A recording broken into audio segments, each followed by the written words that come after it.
I gotta finish this quick, otherwise my friend's gonna leave me behind. Today I'm gonna be sketching this acacia tree, and instead of focusing on the whole tree, I'm really interested in what you see when you look up underneath the tree. The branches, the leaves, and all those little spaces where you can see the sky through the canopy. So I'm going to start with the large branch first. I think this is one of the easiest ways to approach a complicated tree. Instead of immediately looking at all the leaves, I'm going to look for the big structure. I always find that view really interesting because it looks complicated at first. There are so many leaves and branches everywhere, and you might think you might have to draw every single one, but you really don't. And that's actually what I want to focus on this sketch. Draw less, but make it feel like there's more. Acacias are known for their distinctive foliage and spreading branches, and when you stand underneath one, you get this really nice combination of branches, little clusters of leaves, and patches of sky. That's the part I want to capture here. Now that I started with the big branch, I already have something to build the rest of the tree around. I'm keeping my lines pretty loose here, and I'm also paying attention to the angle of the branch rather than trying to make it perfectly straight or perfectly clean. Trees don't really work like that. They grow in all these interesting directions, and I think keeping some of that irregularity in the sketch makes it feel much more natural. Now I'm going to start adding leaves.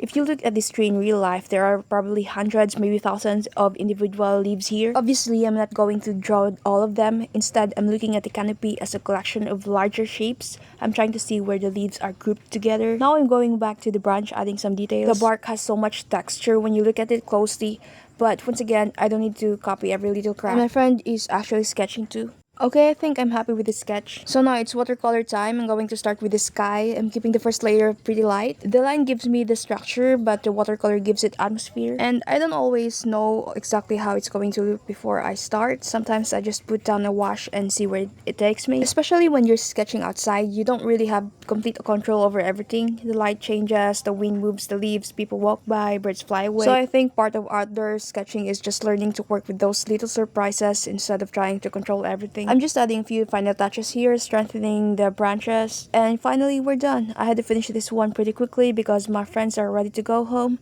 but honestly, I really like how this turned out. Thanks for sketching with me, and I'll see you in the next one.